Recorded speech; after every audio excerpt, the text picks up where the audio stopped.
Hey guys, this is Omkar and I'm going to make a video on if-else condition in Java. So that's what I'm going to talk about in this video, and I have created 3 videos in the past on Java, and the previous one was like 17 minutes long, so I'm going to try to keep this one short. So without wasting any more time, let's dive in and open Sublime Text Editor, and I'm going to create a class. The class name can be test, and as always we will write in public static void main string args.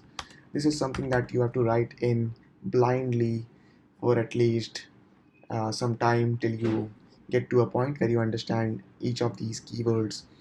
So we have the basic structure ready. What we are going to do now is save this on desktop with the name test.java. What's wrong with my tongue? All right, so we did that, and next thing is we are going to create two variables. X is equal to 5 and into y equals to 10. And now we are going to talk about the if uh, condition, if block. So if x equal to y, do this, and we will add basic system.out.println line here just to get an idea of what's going on, how the control moves in the program.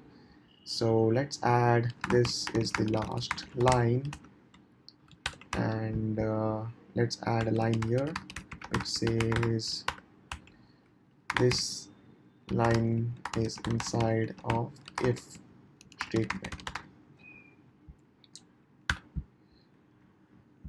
If statement or if block, whatever you want to call it. Save this and then open terminal, zoom in. I'm zooming in using command and plus at the same time. So let's execute this, but before doing that we have to change the directory.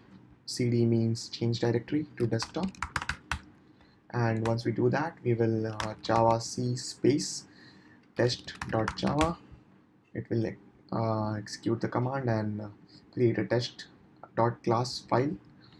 So we will use java space test to execute the program, and you see we just have this is the last line printed on the screen. So it never printed this line is inside of if block, because what it did was it went inside the program, the control went inside the program and found the main method. It then went and took the number 5 and put it in the variable x. Then it took the number 10 and put it in the variable y. Then it came to the line number 6 and it found the if block. It went inside the if block and it asked this question: is y equal is x equal to y? It asked that question and it found the answer to that is false. Just because this condition was false, it never went inside of this block. It automatically moved to the end of that block, which is this curly brace, and then continued executing the program normally, and it automatically found the 11th line. So it printed this line in the terminal, and it printed this is the last line right here. So what we will do is we will add a condition which will turn this the result of this condition to true. So we will do something: is x less than y?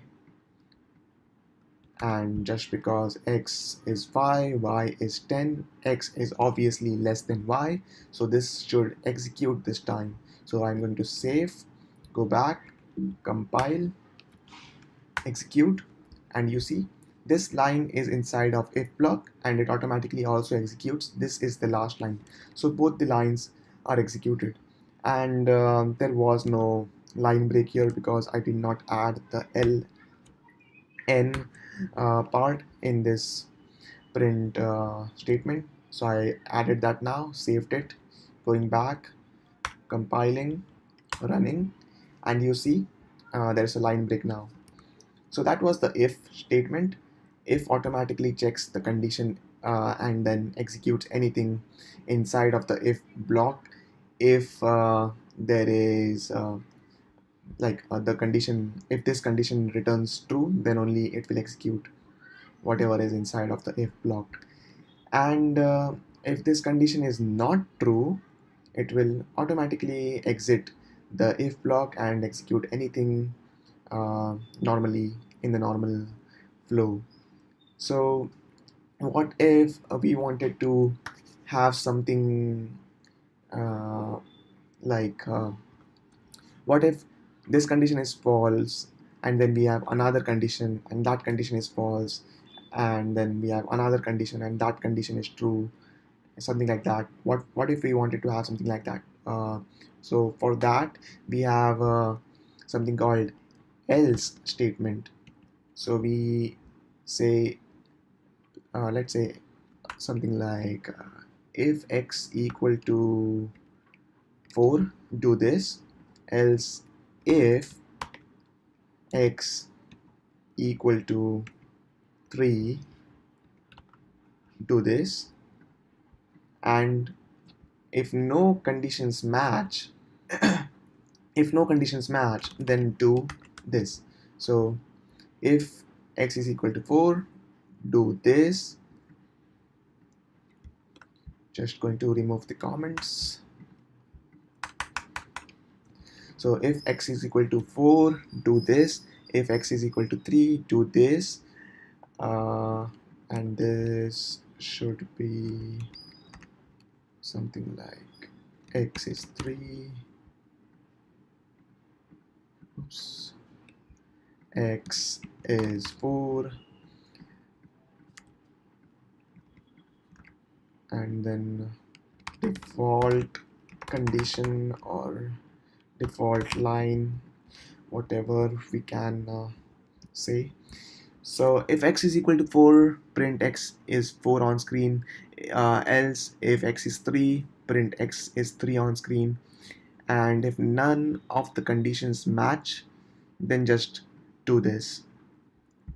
So let's say x is 5. Let's remove y completely because we don't need it anymore. Save this and then compile and run.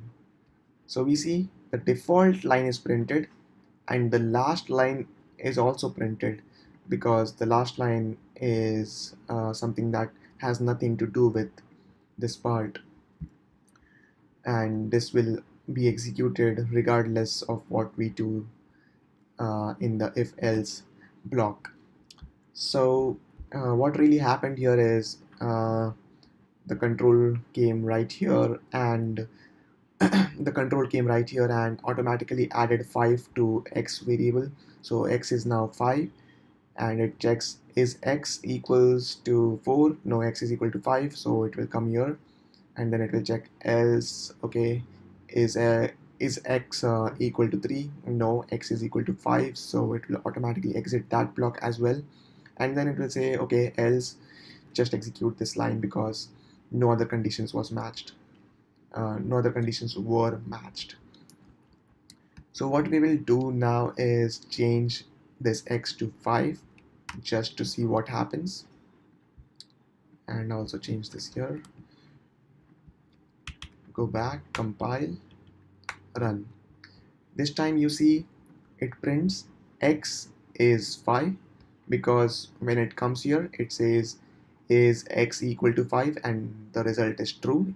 Yes, x is definitely equal to 5, so just print this.